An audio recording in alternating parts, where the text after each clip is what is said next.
know that weird, truly unsettling moment when you just happen to catch your own reflection and suddenly you feel this profound disconnect? You look in the mirror, and the person staring back, well, it isn't exactly who you thought they'd be. In this explainer, we're going to dive deep into that exact phenomenon. We are breaking down the silent, often totally messy, psychological revolution of self-transformation. We aren't just talking about building new habits here. We're talking about a complete, from-the-ground-up internal rewiring. There's a moment when you look in the mirror and realize the person staring back isn't exactly who you thought they'd be. Man, it's a haunting feeling, isn't it? But here's the thing. It isn't necessarily driven by a sense of failure. Instead, it's more of a quiet, lingering realization that something fundamental has just gone missing. But I'll let you in on a secret. That strange, heavy mixture of acute awareness and deep discomfort, it isn't a sign that you're lost. It is actually the true starting point of deep, lasting internal change. Section 1. The Mask of the False Self and the Invisible Architecture of Our Lives. Okay, let's dive into this. Because to really understand how we change, we first absolutely have to understand the psychological walls we've built around ourselves. We literally live within a structure that we rarely even notice. Philosophers and psychologists often refer to this as the false self. Think about it. As kids, we are incredibly adaptable survival machines. We figure out real quick what behaviors earn us love and praise, and what behaviors keep us from getting rejected. So, to survive in our environment, we construct a mask. And hey, it's a highly effective survival tool in those early years. But eventually, as we grow into adults, that exact same mask becomes suffocating. It starts to severely limit our true expression and our ultimate freedom. Now, this mask is glued together by what we call invisible scripts. These are things like, I'm not good enough, or people like me don't succeed. They might sound totally harmless as passing thoughts, right?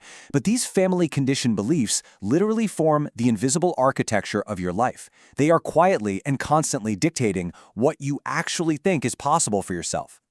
Section 2. The Friction of Transformation. Why Growth Feels Like Chaos. Listen, if you've ever tried to break free from these scripts, you know firsthand that it feels terrible. But I really want to reframe your current struggles for a second. When you fail to wake up earlier, or eat better, or start that project, it isn't a lack of discipline. You are actually engaging in an epic internal battle within the mind itself. Now, what's really interesting here is that the friction you feel when you try to change isn't a sign that you are failing. It's actually just your brain's homeostasis kicking into overdrive. Your ego's entire job is to maintain stability and protect your old identity.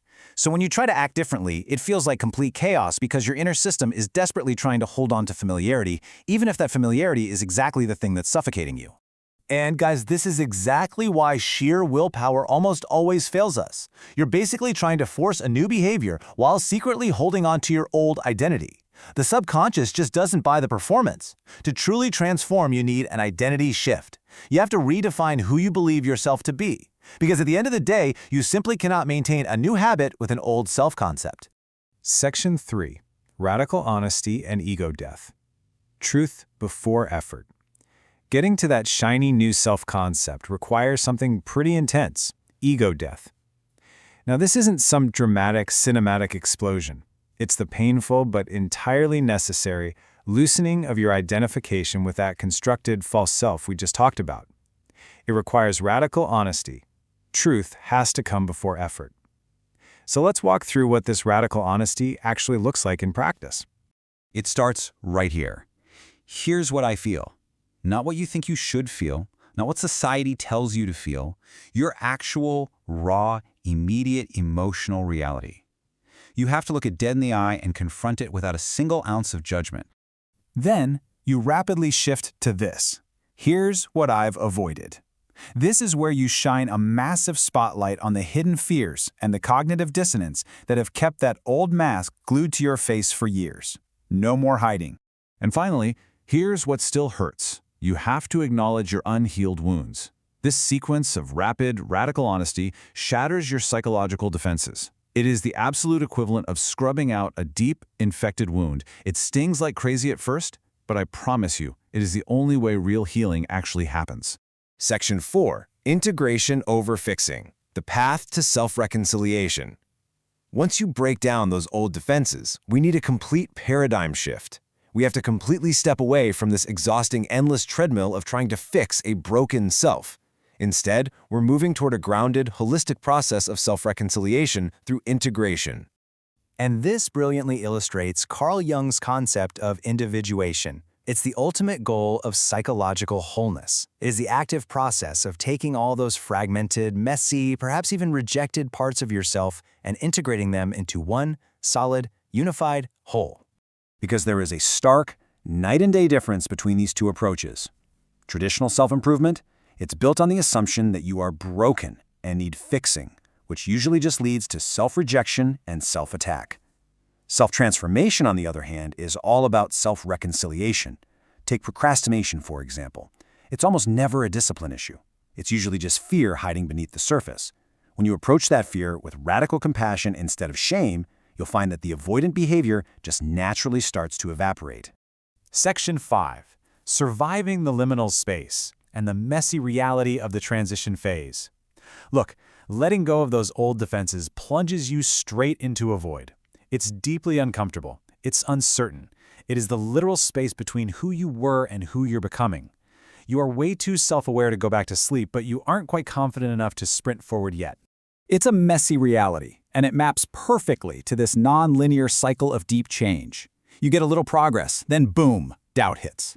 Then comes the inevitable regression, eventually followed by clarity, and finally, renewal. It heavily mirrors Joseph Campbell's hero's journey, leaving the absolute comfort of the familiar to go face your inner trials. This messy cycle is absolutely necessary.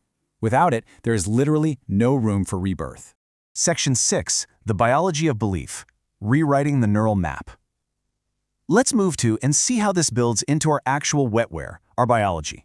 When you enter that messy liminal phase, your brain's default mode network kicks into high gear. That's the area of your brain associated with self-reflection and narrative identity. Through neuroplasticity, your brain is actually physically trying to rewrite your personal story. But listen to this. How you handle yourself during this rewiring phase is critical. If you approach your discomfort with harsh judgment, it triggers the amygdala, your brain's threat response. It shuts you down. But when you approach yourself with radical self-compassion and curiosity, it physically calms the amygdala down. This opens up access to your prefrontal cortex, the center for reasoning and long-term growth. Self-compassion literally expands your biological capacity to change.